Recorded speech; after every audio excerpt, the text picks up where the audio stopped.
KSRTC bus ಮತ್ತು luggage auto ನಡುವೆ ಡಿಕ್ಕಿಯಾದ ಪರಿಣಾಮ ಲಗೇಜ್ ಆಟೋ ಚಾಲಕ ಗಾಯಗೊಂಡ ಘಟನೆ ಕೊರಟಗೆರೆ ಪಟ್ಟಣದ ಸುವರ್ಣಮುಖಿ ಪೆಟ್ರೋಲ್ ಬಂಕ್ ಸಮೀಪದ ಬೈಪಾಸ್ ರಸ್ತೆ ಬಳಿ ನಡೆದಿದೆ.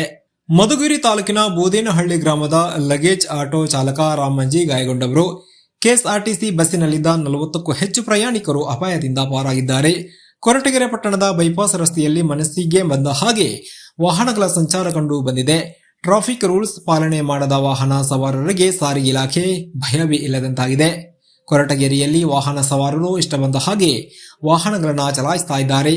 ನಿರ್ಲಕ್ಷ್ಯದ ವಾಹನ ಚಾಲನೆಯಿಂದ ಅತಿ ಹೆಚ್ಚು ಅಪಘಾತ ನಡೀತಾ ಇದೆ. ಘಟನೆ ಹಿನ್ನೆಲೆಯಲ್ಲಿ ಸರ್ಕಲ್ ಇನ್ಸ್ಪೆಕ್ಟರ್ ಅನಿಲ್ ಸ್ಥಳಕ್ಕೆ ಭೇಟಿ ನೀಡಿ ಪರಿಶೀಲನೆ ನಡೆಸಿದರು. ಕೊರಟಗೆರೆ ಪೊಲೀಸ್ ಠಾಣಾ ವ್ಯಾಪ್ತಿಯಲ್ಲಿ ಈ ಘಟನೆ ನಡೆದಿದೆ. ವರದಿ ಮಂಜುಸ್ವಾಮಿ ಎಂಎನ್, ಕೊರಟಗೆರೆ. ಪಾವಗಡಿಯಿಂದ ಬೆಂಗಳೂರು ಹೋಗ್ತಾ ಇದ್ದೆ ಸರ್. ಅದು ಅವ್ನು ಸಣ್ಣ ಅಲ್ಲಿ ಗಾಡಿ ಸ್ಲೋ ಇತ್ತು ಸರ್. ಹಂಸಲ್ಲಿ ಸ್ಲೋ ಮಾಡ್ಕೊಂಡು ಪಾಸ್ ಆಗ್ತಾ ಇದ್ವಿ. ಅಲ್ಲಿ ಲಾರಿ ಇತ್ತಲ್ಲ ನೋಡದೆ ಸ್ಪೀಡಾಗಿ ಬಂದ್ಬಿಟ್ಟ ಸರ್. ಯಾರು ಆಟೋದರ ಸರ್.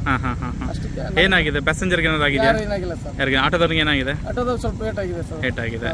ಸ್ಪೀಡಾಗಿ ಅವನೇ ಬಂದಿರೋದು? ಅವನೇ ಬಂದಿರೋ ಸರ್. ಆಟೋದನು? ಹಾಂ ಸರ್. ತಮ್ಮ ಹೆಸರು? ಶರಣಗೌಡ ಬಿರಾದ. ಎಲ್ಲಿಂದ ಯಾವ ಕಡೆಯಿಂದ ಯಾವ ಕಡೆಗೆ ಹೋಗ್ತಿದ್ದು ಬಸ್ ಇದು? ಸರ್ ಪಾವಗಡಿಯಿಂದ ಬೆಂಗಳೂರು ಹೋಗೋದು ಸರ್. ಪಾವಗಡಿಯಿಂದ ಬೆಂಗಳೂರು ಹೋಗ್ತಿದ್ದು. ಎಷ್ಟು ಜನ ಇದ್ರು ಪ್ಯಾಸೆಂಜರ್ಸ್? ಒಂದು 27 ಸರ್. ಇನ್ನೂ ಕೊಡಬೇಕಾಗಿತ್ತು, ಕೊಡ್ತಾ ಇದ್ದೆ ಸರ್. 27 ಜನ ಕೊಟ್ಟಿದ್ದೀನಿ ಸರ್. ಇನ್ನೊಂದು 5-6 ಜನ ಕೊಡಬೇಕಾಗಿತ್ತು, ಕೊಡ್ತಾ ಇದ್ದೆ. ತಮ್ಮ ಹೆಸರು? ಶರಣಗೌಡ ಬಿರಾದ. ಓಕೆ. ಕಂಡಕ್ಟರ್ ಅಲ್ಲ? ಹಾಂ ಸರ್.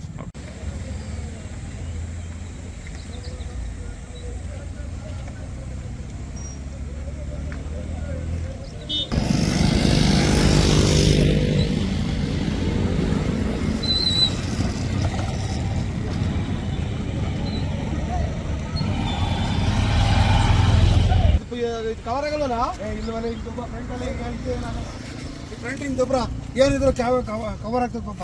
ಅದೇನೋ ಡಾಕ್ಯುಮೆಂಟ್ಸ್ಗಳು ಚಕ್ರ ಎಲ್ಲ ಈಗ ಹಾಕಿದ್ವಿ.